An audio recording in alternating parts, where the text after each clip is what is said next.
And we are live. Hi, everybody. Let's do the usual. Let me know you're out there. Let me know you see us. Let me know you can hear us. And then I'll make introductions. Hate for us to just be talking to ourselves, even though, I would enjoy that. But I want to make sure that everyone can see us. So let's give people a couple of minutes to join. And for Facebook to catch up with us because I don't see us live yet on my page. And please share, Jaquilla. Oh, yes, we're live now. You see it?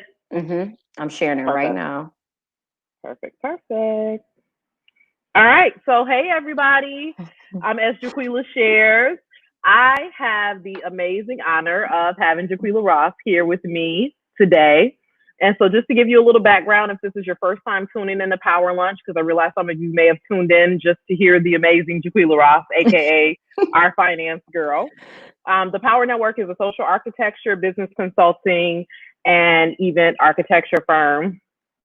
And within that, we do things to improve the livability and viability of individuals, especially women, and even to bring that further down, we especially have a heart for women of color. We do a lot of collaborations. This Power Lunch happens every day, Monday through Friday at noon, live on our Facebook pages, as well as you can watch replays, and it goes over to YouTube as well. It'll usually take a couple hours to show up there. And the point of the Power Lunch was to really bring us back to our foundation of how the Power Network started, which was really about me sharing the power of my network because I have some amazing women in my network. Through our business consulting, we do strategic planning, not just for individuals, but for organizations. We do startup coaching. I have a full in-house marketing studio that does web design, graphics, development, can take your learning management system or course and put it online. And then, of course, we do large-scale event architecture. Usually that's aligned with the marketing piece of it or the brand building piece of it. And so that's it. I'm Chantel McKenzie. I am the CEO and owner. I left corporate America 4 years ago to venture off into this crazy world, and it's been the best adventure ever, besides marrying my husband and having my children. And so, enough about me. I have the amazing Jaquilla Ross on with me that I'm so honored to have. My favorite accountant, financial expert, my go-to when I have a question, and also newly elected president of the National Association of Black Accountants here in Wisconsin, that chapter. Also a collegiate professor. She teaches at several state schools. I don't know if it's still several. Is it several? A couple? Where are we at? A couple. Okay. And so she teaches at a couple of universities in accounting, and she has her master's in accounting. And she also does individual accounting services for individuals as well as businesses, a majority of her focus being business. Milwaukee native, beautiful young woman. I have the honor of not just calling her colleague, but also mentee and friend. And we've just developed this phenomenal relationship, and she's my accountant. So of course we have a level of trust as well. Yes. And so I wanted to get Jaquilla on here because she has been so phenomenal at guiding individuals through this pandemic and through navigating PPP and the CARE Act and pandemic unemployment and et cetera. But this also is meant to be a mastermind exchange. So before we jump into some of those more particulars, and if you have questions, please ask us. If you have specific questions that, you burn in the know, let us know. But I want to just, for you to share a little bit about your story. She was a speaker at our leadership summit last year and has some really powerful foundational wisdom that she just shares around finances. So if you could just tell the people a little bit about your story. I've talked long enough. Yeah, no problem. Thanks again for having me. Big sister, mentor, and friend. I really appreciate this platform. And just to give a, very brief background about me. So I, went to school in Milwaukee, went to Marquette, then I went on to grad school at UW-Whitewater, where I currently teach at as well. And, when I started working, I thought, I had the world. I was on top of the world. Like I was making about 40, 50 grand. I'm only 23 years old. And at that point, you really couldn't tell me too much. I bought a Mm-hmm. house, when I was young. I was about 23 when I bought a house. And then shortly after, I bought me my first luxury car. So I really thought, I had it all together. But Mm-hmm. really, I wasn't doing well with my finances at all. And although I was, in the accounting field, just because you're an accountant doesn't mean they teach you how to deal with your own personal finances. They're two totally different things. And I think Mm-hmm. people tend to not understand that. So, anywho, fast forward, I found myself in so much debt and just living paycheck to paycheck where all of a sudden I just had to file bankruptcy. I had to file. I was so embarrassed at that time. I only told, my mom and my aunt. And it wasn't until, at the Power 10 when I finally shared that story publicly. Mm-hmm. And I found that it was so amazing to tell people that, because so many other people were like, oh my gosh, like, I'm so happy you shared that with me. I Mm-hmm. thought about doing it. What are your thoughts on it now? So it was a very vulnerable moment for me, but I'm glad I did, because it definitely, by me going through that financial experience, it enabled me to, birth Finance Girl today, so that I can educate and help others not have to go down the same path that I went down.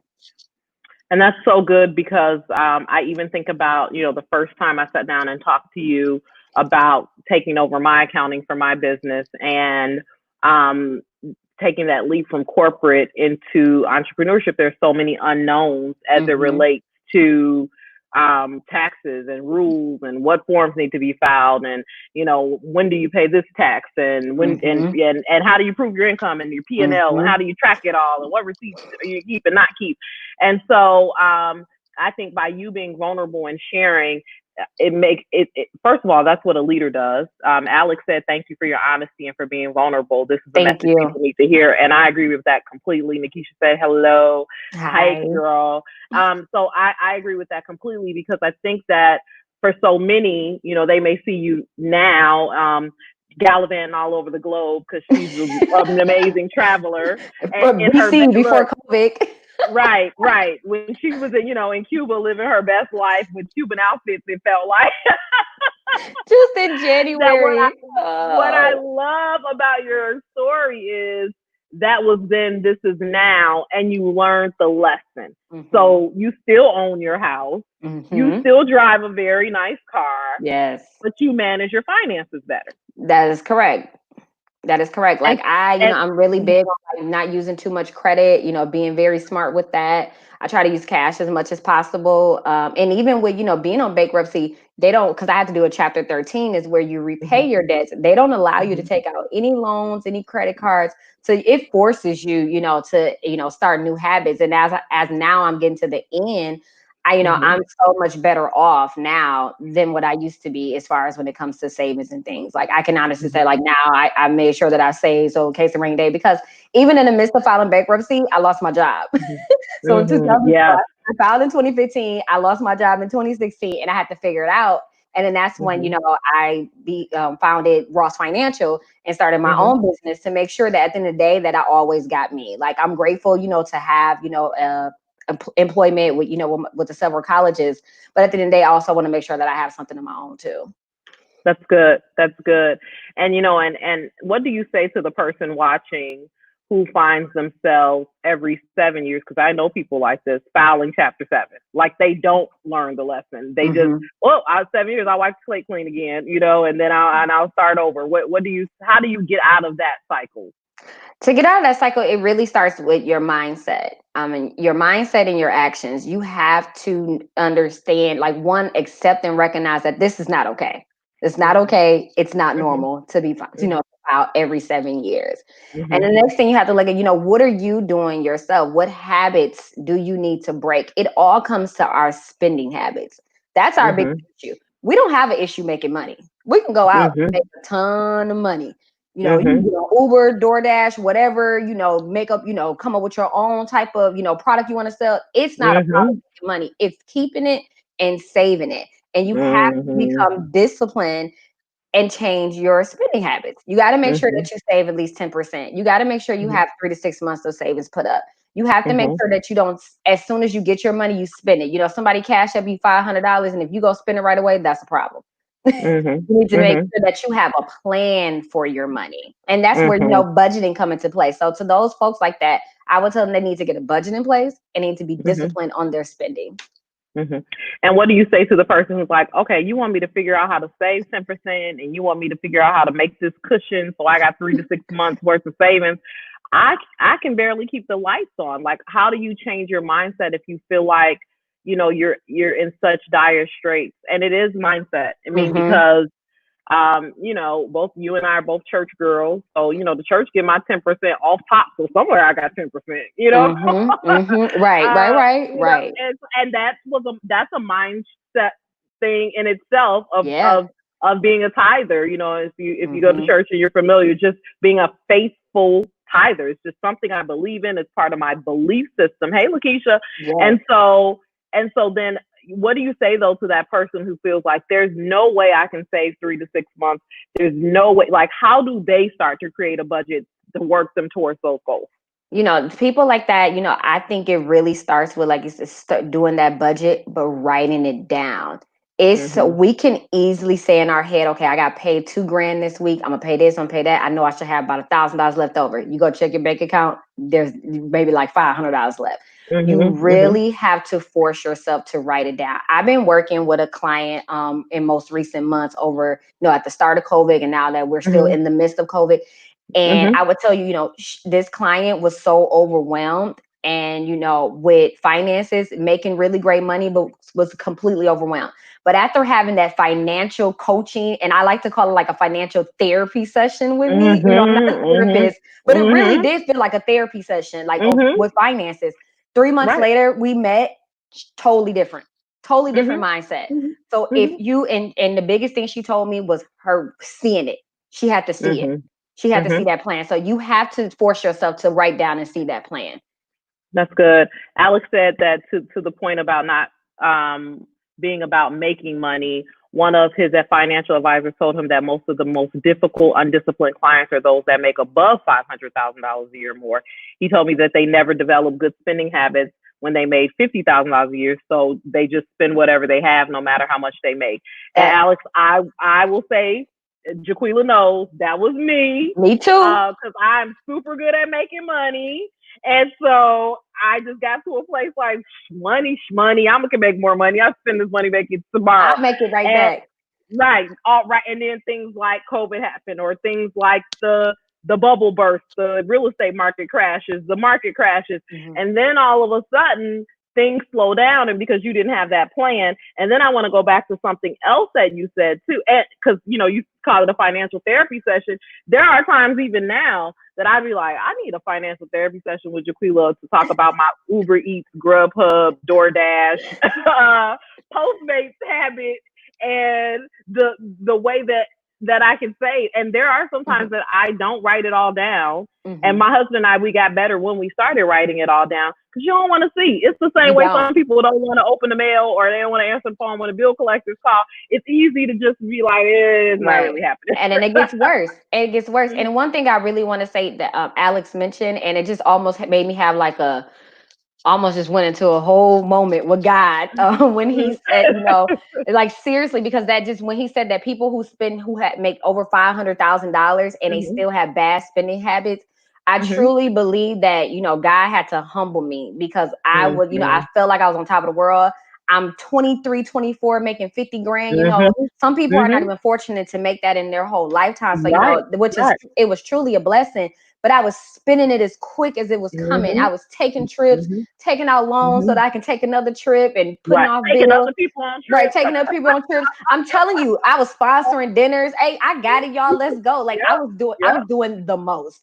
And Mhm. I truly feel like God had to take that job away from me to humble me and so that I Mhm. could create, better spending habits. Not that I wish that upon anybody. That's just Right. what had to Right. happen to me. So I had to Right. humble myself to get better spending habits. Right. Same thing this way. Same thing this way. It really was a matter. I had terrible spending habits. I had phenomenal credit and access to all the credit and all the credit cards, Mm-hmm. and Same here. spending, and I was working, and I was unhappy in my previous marriage, and wasn't facing that the way I should, because a lot of times our spending is attached Mm-hmm. to something happening to us mentally. And so Right. that was my comfort. And so I would be on Michigan Avenue or Fifth Avenue or whatever avenue I could find myself on in the city. Look, and just holding all these bags, hiding them to get them in the house, feeling good in the moment that I'm in Gucci, Louis Vuitton, wherever, spending this money, but then feeling terrible of like, first of all, I'm keeping this big secret from my husband. I'm grabbing the bills, intercepting, creating other mailing. UPS mail. I'm giving my testimony right now, y'all. Yes. And so it took some humility and it took some growing up. It took going through my divorce. And it took me wanting to not be a public success and a private failure, because privately, if I didn't have those things in line, then it doesn't matter what people think of me publicly. If privately I'm struggling, or privately I don't have my business together, which was one of the main catalysts for me engaging you for the business. It's like, I want to have my ducks in a row. I don't want anyone to peel back the curtain and be like, oh, she good for entertainment purposes, but she not really living this thing. Yes, that is so true, because, I had to check myself about, I was I'm going to my 4th year in business. Wow. Next month makes 4 years. Thank you. So, I remember, after my first year, I was, the money started coming in, and I was, but I didn't have things separated like I was supposed to. Here I am going out telling people, make sure you have a business bank account. Make sure you only do business transactions. I can't tell people that if I'm not doing it myself. That's just great. I'm a hypocrite at that point. So I had to I had to check myself and really okay, Jaquilla, make sure you go and get a separate bank account. And I did, I made sure I took those steps. And I can say fast forward by me doing those things, I recently, so I didn't apply for any like the PPP or SBAs, just because it's just me. And I want to make sure those funds are available to other folks. And, but I did apply. I was like, any grants that come about, I'm definitely going to, see if I can take advantage of it. And so there was recently a grant, just here in Milwaukee, and it was so good, Sean, to everything that they requested, boom, had it. P&L, profit and loss statement, LLC, everything that they wanted, I got it all together, and I received the grant. And so it's just a blessing to know that, man, had that been 3 years ago, probably not. But, fast forward, now I'm able to, do those things. And it's because I've had my things in order. And that comes on a personal level, too. If you want to go buy a house or buy a new car, you have to make sure that your personal things are in order as well. And as I've always said, you have to be in front of it and not behind it. You don't want to be trying to figure things out after the fact. You want to figure it out before you get paid, before that lump sum payment comes. What are you going to do with that money? Right. And you want to know the truth. My husband is a banker, and, and he's like, everybody is under this auspice or this thought of, once I built this business and I'm making all this amazing money, then I can go to the bank and I can put everything in the business name. And he was like, if you don't have good personal credit, I really can't do nothing to you, because it's for you, because it starts there in order for me to get you approved for the business line of credit or for the business credit card. It really, because all you have to start with is you. So there's really no way around it. And so what I love too that you do through your, your Finance Fridays and through your different talks and workshops is that you teach us the truth, because there's so many there's so much fake news about finances and accounting, and about how to clean up your credit and how to do this, how to do that. And so don't get me started. Right. I asked my husband the other day, I saw some post, and I don't know if this is true. And I said, but it's like so much stuff. What did I just send this to my husband? I have to share this with you. And I asked him, is this true? Oh, Lord, brace yourself. No, it wasn't like that. It was about finances, It was, look, now I can't find them. Oh, it said credit card payment trick. Pay half your balance 15 days before the due date, then pay the remaining half 3 days before the due date. You trick the system into thinking you made 2 full payments, which helps boost your credit score. And he was like, nah, I don't think, because he was like, you would have a credit and the companies would figure that out, exactly. They'll apply it to next month. That doesn't even make sense. I shared, on Finance Girl. So for those out there who are not a part of Finance Girl, please make sure you go join the group, because I shared a pie chart that shows exactly what goes into your credit score. So, the amount of money that's on that credit card that goes into, as far as your debt to income ratio, all that stuff. That's as far as the amount of money you spend on your credit cards, that's one of the biggest pieces of the pie. and then, paying on time and history of credit and things as such. So go look at that. What makes up your FICO score. So doing something Yeah. like that, no, it's probably not going to move the needle at all. Okay, we got a couple of questions. Yes, please Mhm. go join the Finance Girl GURL group here on Yes. Facebook, and follow her on Instagram too. And so Lakeisha said something she remembered her therapist asking was, does she respect her money? And she had to do a deep dive, even going back to childhood with money. And so she said, thank you for the transparency and vulnerability. Yes. And then her next question was, and that whole respecting money thing, I can't say in the past, I mean, I was already making six figures by like 27. And so you have enough life experience, you know what I mean? Like to be, and it just start happening so fast that I could do so much. And I owned houses and properties and cars, and I could go out and do whatever I wanted. And so, yeah, I didn't view money as power, how it is, because it really is, and credit as power as well. Absolutely. So then Lakeisha said she's had friends that struggle with getting a business account because their bank score was a little under the required business account. Is there a way to work around that? Or would you suggest, in order for the personal and business finances to be kept separate, or what would you suggest? That's interesting. I've never heard that. Usually walk. Yeah, no, I never heard of that either. And I would say, I can speak from my own experience. Even with still being under bankruptcy, I was able to get a business bank account through educators. So I would suggest that they go to their local credit union, who tend to be a little bit more friendlier than a bank, because I honestly haven't heard of that before. So check out a credit union. And if it is, if they still cannot, I would just have, two separate accounts within like a checking and a savings, and I will put all the business things in the savings, and just making sure that you are detailing every single month, whether you have QuickBooks set up or you're just doing it by hand in Excel, to keep track of what those expenses are. So let's say you have to put all the business money in your savings account, take out the amount of money you need for your business transactions, keep the receipts. So then that way you're not swiping your debit card, it's coming out of your checking account. You got to replace the money and keep doing all that back and forth, because that becomes complicated. Just keep that money in that savings, but really work hard to find an institution that will allow you to open up a business account. Like I said, I'll check with like a credit unit. Yeah, and I mean, even, I can think of, and perhaps the person has had other business accounts under the EIN, and that is the issue. That's the only thing I can think of. Yeah, that could possibly be an issue.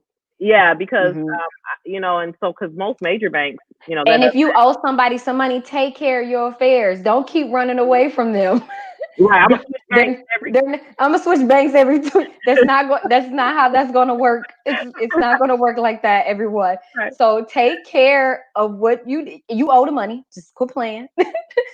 Take care of your responsibilities, and then so you can move forward and you won't have that on your back anymore. Now, you said something, and I want to grab this for the entrepreneurs watching, because you said, okay, keep it separate, and you're always reminding me of that. But then if you are a full-time entrepreneur who, in addition to caring for your business expenses, you also care for yourself with your business income, how do you account for that? Especially if you really are a startup or small, and it's like, well, all the money mine, right. Right. So how do you do that? That is a great point. And the biggest thing is paying yourself. So still have that business account, still have your personal account, and pay yourself. There's no rules on how much you pay yourself. If you made $5,000 and you pay, whatever business expense you have, you want to give yourself the rest of it, that's totally fine. There's no rules against that. Just make sure that you properly track it. So and do that transfer intentionally. Don't just go spend the money out the business account. Like, I know this for personal. Actually, I want to pay myself $4,000 each month. Do a transfer or write yourself a check. Then that way you have documentation. Because the thing is, again, when it comes to things like applying for loans, applying for grants, they want to see how the business is doing. So they want to see how much income did you make and what expenses did you have. And obviously the expense of you paying yourself is a business expense. So make sure you keep track of those things. So again, I get a lot of people like, how much should I pay myself? Pay yourself however much you need to. If you know how much your budget is for the month, if your budget is $3,000, that's including everything you need to get, including, just having some extra spending money, that's what you pay yourself. Right. And I think that's good, because I think what I hear, I think a lot of entrepreneurs don't put themselves on the salary. It's like if you work for somebody else, they're gonna put you on a salary. So why can't you figure out, after, if you have office space and and little things, that I would think about that I didn't think, your website hosting, the amount of money I was spending on social media ads and taking clients out to eat and taking just gas and like so many things. And that goes back to the point of writing it down and keeping track of it, because all of a sudden there's going to come a need for you to need and a time for you to have your business in order. Yeah. One thing I really want to touch on that I would say one of the biggest issues that I see with small business owners is that, like I said, we can make a lot of money, but we tend to not recognize that we need services such as accounting. And what I tell clients is think about, a big corporation like such as Target or Walmart. Those two companies and everybody else have an accounting system in place. They have an accounting system in place. They have a marketing, department in place. They have these different aspects of their business, and where these different people make sure that the business keep running. The CEO is not doing every single job. Right. They got a CFO. Thank you. They got a CFO. They got an accounting department. They got a marketing department, and so on and so forth. We have to think big like that. You cannot keep again, back to the mindset. You cannot just think, oh, I'm a small business owner. It's just me. I can do everything. No, you're not an expert. You're an expert at whatever you're in business doing. You're an expert at doing hair. That's what you're an expert at. Take some weight off your shoulder and hire people. People say, like, I don't know if I can afford it. You can't afford not to have an accountant, to be honest. Right. You really can. Or marketer. Look, thank you. Or marketer. You like those are two big things right there. You cannot afford not to have either one of them. Because I can even say for myself, since I've done all my marketing things with your firm, like literally gone. I've gotten my money back, my investment back, and some. It's been phenomenal. So I don't, it really hurts my heart when people say, I can't afford not to do this. And I get it. Money can be tight. You got to make a way. Stop spending all your money on everything else, because I've seen people personal, business accounts where they spend them on everything else. And then they say they can't afford services. Yes, you can. You just need to allocate differently. Right. And you have to make some sacrifices. People always come out, what would you do to get what you want? What wouldn't you do? And so I have to sit down and think, what am I willing not to do in this present moment? I'm taking my kids on vacation at the end of this month. I'm not taking them to Europe. We're not going to Hawaii. That this is not the season for that. And so we figure out a way to work within the budget to make sure that we good on being able to live past this vacation and then not be like we come home to ramen noodles and Kool-Aid. And again, that is maturity. I still like noodles. I'm not gonna lie. Yeah, I mean, I'll be putting my little special, I'll be doctoring them up. But but like it's just really critical that you do take a step back, because I feel that way too with clients, who say, I can't afford marketing, I can't afford website, I can't afford graphics, I can't afford this, and it's like, for some, you can't. Okay. So, I'm not, but the thing is at some point, your business gets to a point that you have to. Like if you want to take it to another level, you absolutely have to. Because other than that, I mean, and to your point, I see a return on my investment.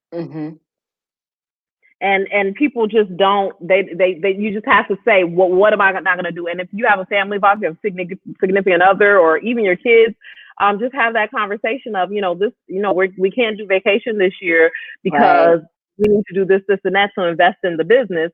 And then eventually that's going to pay off this way.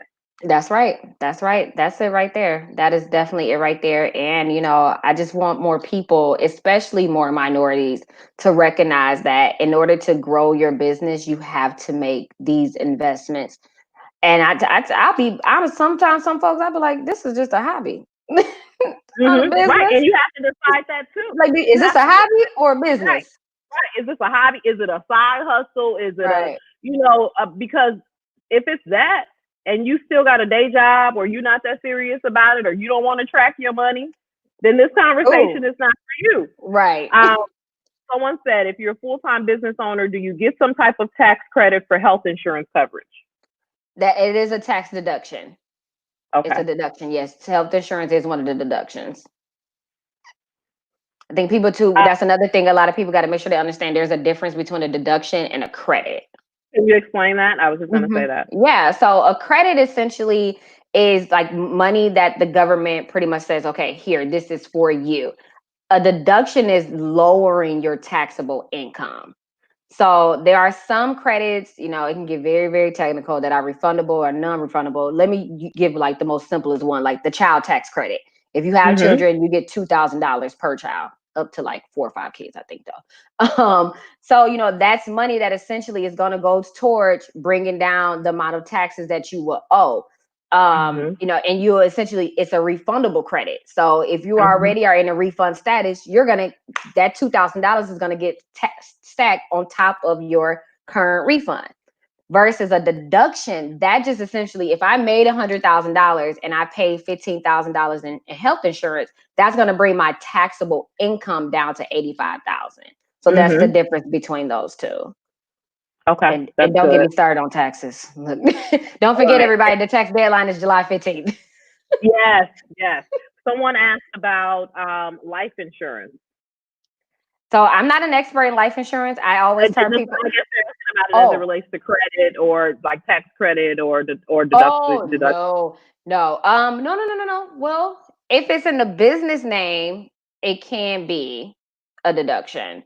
Yep, only if it's in a business name. But if it's your personal life insurance, that is not a tax deduction. That is more so just a regular expense that you're gonna have. But if you have like any type of insurance that you have through the business, that is a tax deduction. Think you're on mute. I Uh-oh. was on Okay, mute. there you are. Sorry. No, that's Yeah. okay. So that's good. Thank you guys for your questions. Okay, so now, yeah, and you said don't get you started on taxes, but let's talk about an entrepreneur's taxes because Yeah. there's ways to pay your taxes that you don't have this big bill at the end of the year. hmm Yes, that is called paying quarterly taxes. So, um, legally, the government does say that, like, hey, if you don't pay tax throughout the year, you are required to pay quarterly taxes. But let's be real here, folks. They're not tracking every single one of us. They don't have the manpower to do so. Mm-hmm. But what you ought to do is pay quarterly taxes. So a piece of advice I give people is, if you already filed your 2019 taxes and if you end up owing, I would take that amount divided by 4 at this point, divided by 2, or Mm-hmm. possibly 3, and pay them something at least on a quarterly basis. Things are a bit tricky right now due to COVID. Like usually quarterly tax payments are due April 15th and June 15th and September 15th. But the April 15th payment was deferred to actually like the April and the June payment were deferred to July. But Mm-hmm. let's say, you know, BC before COVID, pay, take that at whatever amount that you end up profiting, divide that by 4 and pay that quarterly. Or just pay them Okay. something. Whether it's $2,000, $3,000, pay them something. There's no required set amount that you need to pay them, but pay them something each quarter because then that way you don't have to drop a whole bunch of money at one time. I get some folks sometimes that owe about $12,000, $14,000 and who are just now coming to me and they didn't do the right thing by making sure that they pay quarterly. So really get in the habit of setting that money aside. I would say about 10 to 15% of each payment that you receive from a client. Anytime you make sell a product or anything like that, whatever your monthly income is, set aside 10 to 15% of that and then send that payment off quarterly so that you don't have to drop all this money at one time. But That's really again, good. that comes with like being disciplined because you can easily like, I got this money and let me go spend it. I don't really want to give them this money, but you don't Mm-hmm. want to have to owe a whole bunch of money at the end of the day. Right. Especially, I mean, and not to the IRS nor the state, Oh, nor the state. right. Another thing I just thought about that tends to Mm-hmm. happen a lot. And I'm so happy that more and more people are starting to get educated on it. If you take a loss every year on your business, and let's say you want to buy a house, you're not going to be able to buy a house. Ooh, Be- talk about that. Mm-hmm. because the bank is going to look at that bottom line. You could have Mm-hmm. made $100,000 gross, but if you wrote off $200,000 worth of expenses, now you got a negative 100,000. They're going to go Mm-hmm. based on that amount. So the issue that I'm seeing a lot of entrepreneurs running into is that they want to avoid paying taxes. So they take a loss every year, and then later down the line, they want to buy a house, and the bank wants to see 2 to 3 years of tax statements, and your last 2 tax statements are a loss because you didn't want to pay taxes. Guess what, people? It takes money to make money. You right, have and it looks like you don't have no art. Right, you got to spend money if you want to, make some money. You have to spend money on them. You have to pay the government some taxes, unfortunately, if you want to be able to do things like buy a house. So if you made, let's say, $80,000 on your business, and you had about $30,000 worth of expenses, then you have $50,000 worth of income. That's a good look.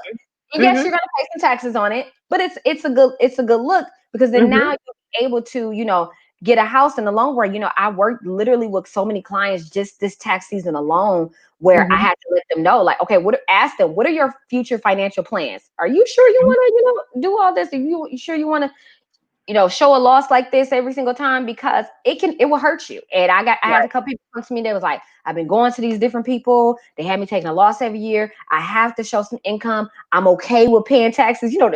That's the one thing that people from one bank say. I'm okay with paying taxes. We're like, oh, that's not normal. But you have to, if you want to show some income. You cannot get future financial things like a house or a car if you don't pay taxes. There's just no way. And what you said is so critical, and I don't want people to miss it, because one of the first things that you and I talked about when I engaged your services were what were my goals. And it was not my goal to not pay taxes. It was my goal to be able to show how much money I actually make, so I can be in a position to purchase whatever it is I want to purchase. That's So what did I need to do to show a reflection of my true earnings, and that I was running a profitable, viable business, not a hobby? And so when you guys are meeting with accountants and you're vetting them, because the thing is any service provider, whether it be me, Jaquilla, if they're anybody, you have a right to ask questions and to interview and to sit down and make sure they're a fit, because everyone, like, I'm not a fit for everyone. Jaquilla's not a fit for everyone. You may want an accountant that's going to show a loss for you every year because maybe you got a spouse that's doing, and that's your prerogative, but that's not her philosophy. That's okay. Same with, I have a very specific branding and marketing philosophy. And so I might not be the consultant for you just based on the way that I want or I believe things should be done to make sure you don't end up in just a certain market to make you profitable. And so Aaliyah said this is good. Thank you for that. I think that, Jaquilla and I talk about this all the time, and we talked about this as we were, planning out, her strategic goals and initiatives for this year for her company, and how it impact, because in addition to accounting, she has a heart for teaching financial literacy to our communities, to entrepreneurs, especially entrepreneurs that are women and people of color. And so when we sat down, it was really, she got the day job. She teaches at a collegiate level. She's got Ross Financial, so she does accounting for individuals. So now she opted to put something else on her plate in order to educate at a community level and to become a social entrepreneur on top of being a regular entrepreneur and having a good job. I'm tired just talking about your life. So, oh my gosh. And so that being said, talk about, when we sat down, I remember you talking about growing up, and someone in here mentioned about how we learn our money mindset, as a child. And so when you think about being so successful so young, a lot of what you experienced was new for your family unit. Absolutely. True? Absolutely. And so with that being said, for someone watching that is, I have clients just like you, first time 6-figure earners, first time 7-figure earners, happens overnight, out of the blue. Now, like, what do I do? Where do they start? Right. And, it really starts with, what do you want to take up? And I'm not saying that college is for everyone. College was just for me. Like, for me, education was the key. That was something that was drilled in me as a kid. My mom and my grandmother, my aunt were very big on making sure I stay educated. And I was very self-motivated as a kid. So I was afraid of like getting bad grades. Kind of weird. But nonetheless, whether you want to educate yourself and, take up a certain major of what you're interested in, or if you want to go take up a trade. I know a lot of Mhm. people who did not go to college that are Mhm. millionaires, billionaires at Mhm. this point. I know people in my own circle who are very Right. successful and did Right. not go to college. So you really have Right. to first figure out what it is that you want to do. And I think about it too. What do you want to retire as? Somebody asked me one day, Mhm. when you retire, what do you want that title to be? Then you work Mhm. yourself way backwards. So is that Mhm. going to college or going to technical school or just Mhm. picking up some type of training where, Mhm. you can really manifest that and truly start, making money and something that you love to do. That's the Mhm. thing. Find something that you love to do. Don't just do Mhm. something just to make money because you'll be unhappy. Like Absolutely. Mhm. I appreciate my corporate experience very Mhm. much, but I Mhm. don't miss being in public accounting at all. Mhm. I do Mhm. not. It was Mhm. hard, but it was Mhm. worth it. So you Mhm. have to, and sometimes that's a thing. You might have to do something to get to where you're trying to go. Because even when Mm. I lost my job, I started teaching in high school. Didn't really like it. Didn't really care for it too much at that moment. But I knew I loved teaching. Mhm. And then I took a temp job in corporate again until I got a full-time college job. I did Mhm. something temporarily to get to where I was trying to go. So sometimes you Mhm. may have to do that as well. And you just really got to think about what it is that you want to do. Because like I said, I didn't grow up with anyone teaching me about money. I had to go through experience. The Mhm. experience taught me, but to Mhm. avoid that experience, start reading books now. Reading the Mhm. financial books now. Start figuring out what it is that you want to do with your life. And one book I totally recommend for everybody to read is Rich Dad Poor Dad. That book Mm. will Love it. change Great your book. life. Mhm. I know so many people who are full-time entrepreneurs that read that book and it has changed Mhm. their life and their Mhm. mindset. Mhm. It's phenomenal. I You agree. really have to educate yourself. I agree. And it's one of those books that every few years you want to review, just like Think and Grow Rich by Napoleon Hill, which was written in the 30s, because as Hmm. you evolve as a business owner, as an adult, as a professional, different things are going to jump out of it each time you read it Yep. than the last time you read it. And depending on where you are mindset wise, Right. different things will jump out at you. Now, so what about all of these, there's so many individuals. I mean, they're in my inbox, and some of them I love, so this is no shade. But people, trying to get me to sell Forex, and they trying to get me to do trade lines, and they trying to get me to do all of this stuff. Like, what's the real? What's the fake? Can I really make some money? I mean, I've gotten probably 10 requests of like, can I give you the presentation? And I think for me, just from a direct marketing perspective, because there's been so many over the years and people are always trying to push something, I'm just kind of tone deaf to it. Hmm. And am I making a mistake? Am I missing like my millions? Like, No, no, you're not. I have no shade or anything against things as such either. And I mean, I've seen some people make good money off of it. I would just say if you are planning, if you are thinking about doing something like that, educate yourself. Don't mm-hmm, just, rely on that person to tell you, what it is. Because I mean, they're making money by off of recruiting you. mm-hmm, So go out and look at some reliable sources to really get the real deal on what that is, and then you mm-hmm, can decide from there what you want to do. Me mm-hmm, personally, no, thank you. That's mm-hmm, just not my thing to do. I'd rather, mm-hmm. continue to do what I'm doing. But there are some people who apparently are making good money off of it. Absolutely. But I would always say anything, anything in life that where it's a matter of a get rich quick is not always going to go work out in the long run. Think Right. I think about, I remember at the beginning of last year, everybody was like, you send me $50. It was a pyramid. Mm-hmm, mm-hmm. No, I don't want to say Ponzi scam, but But it pyramid was thing. a pyramid scheme. Yeah, Mm-hmm. yeah.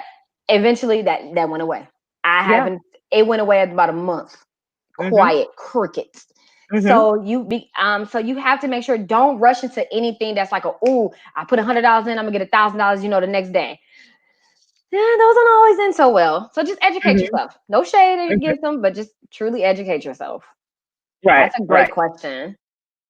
And then for all, because there are so many people out here offering to help with credit score and increase your credit score and clean up your credit and teach you how to clean up your credit or do it for you, or like, how do you know what's legit with that, and is that legitimate, so Mm-hmm.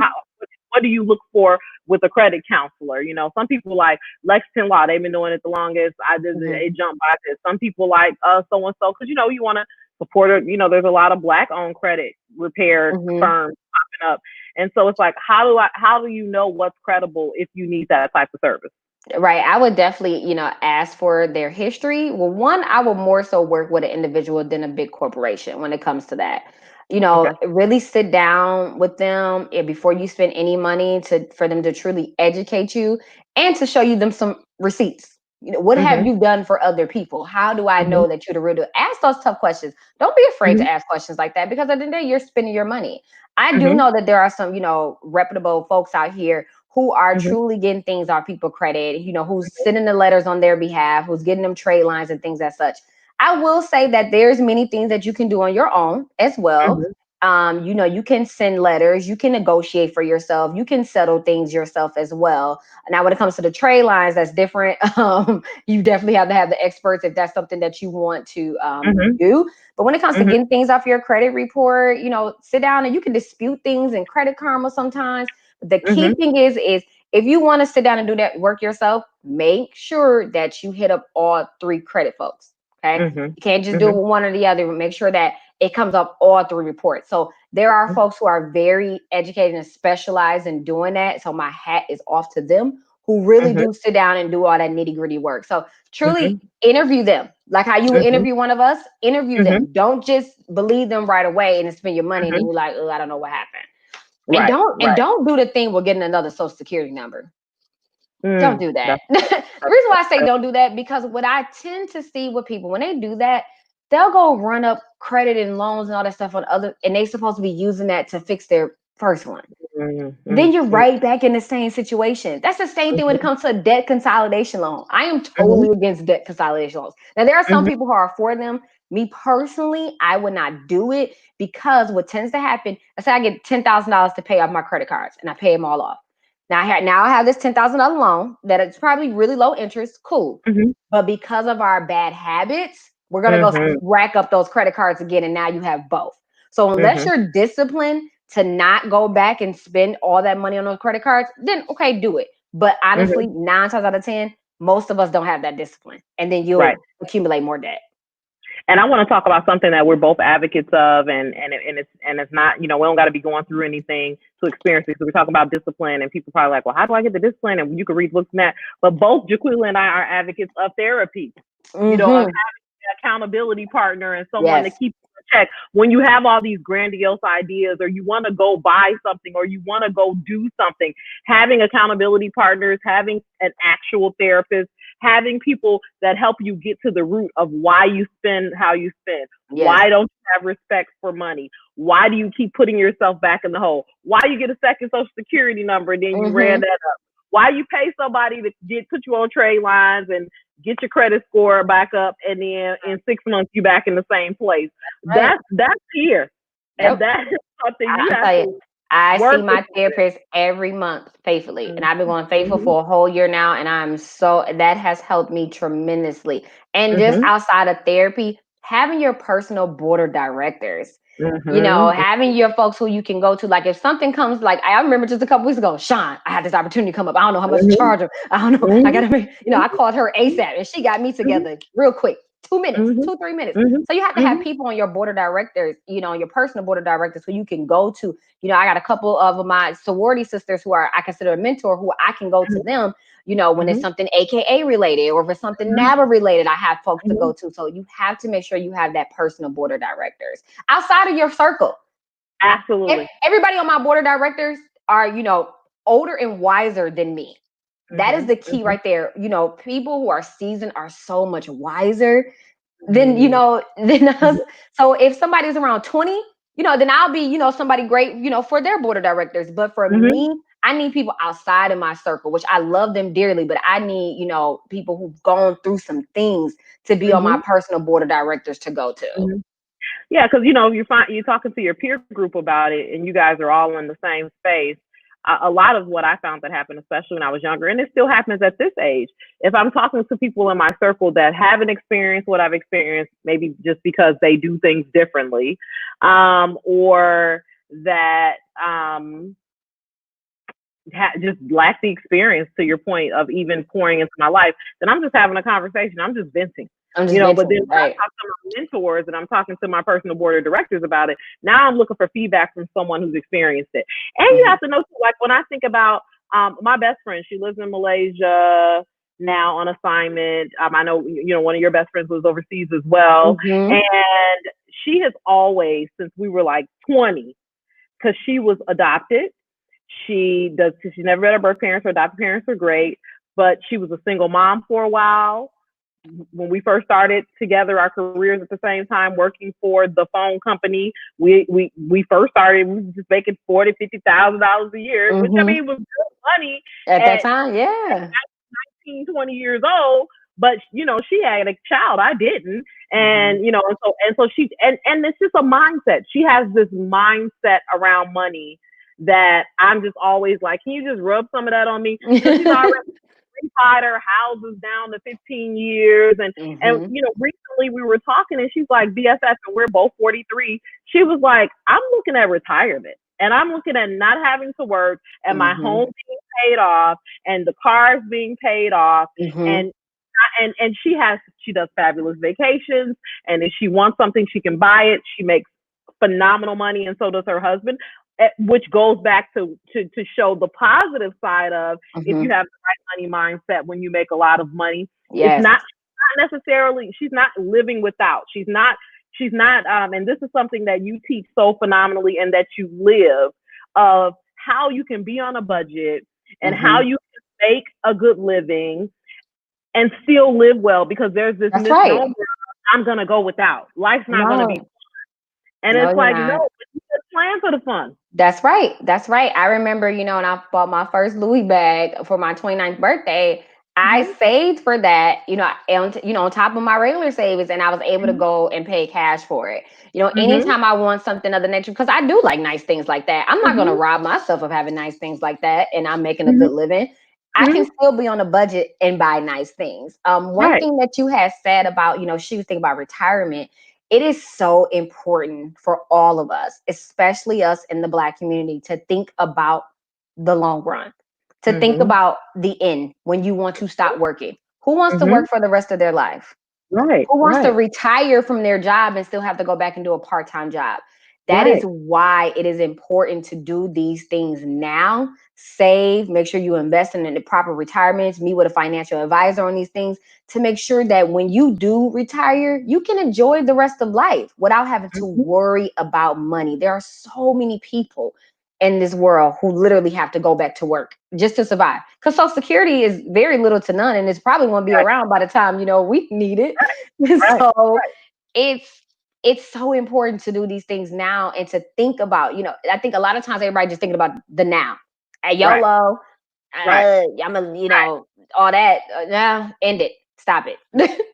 Right. Think about the future every Right. day. Think about the Right. future. Because I will tell you, individuals, outside of the African American community, a lot of them, they thinking about the future. They Hmm. planning for retirement, and this is just something, that our community has to. I think Sean Strickland says this about. We have to deal with our money ick. Like, we have this whole, Yes. like, as our, it's getting better, but there's still, and I think Hmm. it's a residue from systemic racism, I agree. from slavery, from Hmm. being without, you know, um, but then also, I see this there was this generation, like when I think about my grandparents and my great grandparents, who paid their homes off. Those homes are still in our family, who left life insurance policies and annuities. And I think about the insurance man showing up at my grandparents' house every Saturday, and them paying, and them Hmm. having their homes paid off by the time they hit retirement age. Hmm. Um, and I'm like, we're so busy job hopping, house hopping, doing, like, we're like, they were settling in for the long run to build something for their families and to leave Hmm. legacy. And somewhere, the importance of that is like, you got to get your own. I had to get mine. You got to get yours. And it's like, Mm-hmm. no, Mm-mm. No, you have to. no. One thing I love about the NABA motto is lifting as we climb. And I Mhm. don't just think about that with NABA, I think about that with my entire life. So Mhm. as I continue to climb, who am I bringing up with me? Mhm. Mhm. Who am I? And I do that in the biggest way on my platform of Finance Girl, is as I continue to learn more, I want to educate everybody in my group and beyond, in this Mhm. whole world, to lift them as I continue to climb. If I learn a new way, a new technique about finances, I'm going to go teach my people about that as well. And so we all have to get in that mind. It goes to, your grandparents, how do we get away from that? Think about that. Lift as we climb. Don't think that, other people can't do what you're doing. I know several other accountants in Milwaukee. Guess what? We all talk and we all cool, because what I offer is uniquely different from what they may offer, and vice versa. So, we really have to be on this page where we're, I have one of my students who I consider a mentee, just reached out like, hey, can you teach me, I've been getting people come to me about taxes. Can you teach me? Now I will be a hater and against everything that I stand for if I just said to him, no, you can figure out your own. Like, I ain't trying to get nobody else in the tax field. I'm like, come on, when you want to meet, let's meet up. Let's do this. Next week, we're doing this. And I will continue to do that for the community.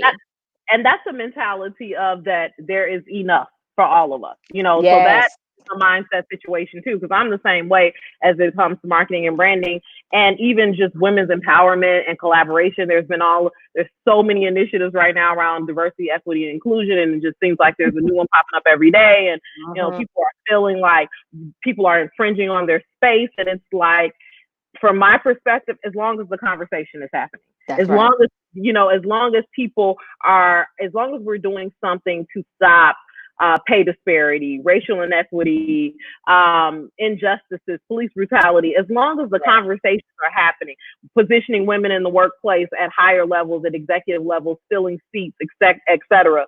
And so, to your point, like, what I do is uniquely mine. And I think that the lack of confidence and that lack mentality comes in when you haven't figured out what's uniquely yours. Like, how do you do it in a way that makes you different from how someone else does it? How do you show up in a room differently than anyone else? And a lot of that comes from the willingness to share our story. You sharing your story and experience and your journey are part of the things that make you unique. You having that public accountant experience, plus the academia experience, plus your the entrepreneurship experience, plus your community service experience, plus the having gone through chapter 13, all of those things come together to create brand Jaquilla Ross, Finance Girl, and make you an even more of an asset I can say for me personally as an accountant, because then you come with all those experience and can help me strategically think through it from an educational perspective, but also from I live this perspective. So let me tell you what to do. Exactly, being vulnerable. And isn't it amazing? Like, a year ago this time is when we first started meeting. That's so amazing to me. And then I can't life without you, like, at all. You ain't going nowhere. I know. Yeah, you ain't going nowhere either. I'll be right over there. Okay, Wes, let me in. Well, okay, so we only got 2 minutes left. Tell them again how they can find you. Yeah, so be sure to follow on Facebook, Finance Girl with a U by Jaquilla Ross, and also on Instagram, Finance _ Girl with a U. And just Jaquilla's out here giving free game all the time, but she's also available for speaking engagements, workshops. Did you already teach your workshop for the chamber? I did. Okay. A couple weeks ago. Okay, but just stay tuned, because and then she loves her AKA. She's really active with her sorority, and so just thank you so much for being with me today. No problem. I'm sure thank you. You know how Oprah had her like experts in certain areas. Jaquilla Ross is the Power Network finance expert, accounting expert. So that's an honor, y'all. That's an honor, because Sean don't play. I don't. Not about the network job. They gonna come before. My mother just said, "Hey, soror." Hi, soror. All right. Oh God. All right. Love you. Have a great day. All right. Bye-bye. Bye. You're amazing, Jaquilla. She's proud of you. Thank you. All right. I love her. All right. Talk to you guys later. Bye. Okay, bye.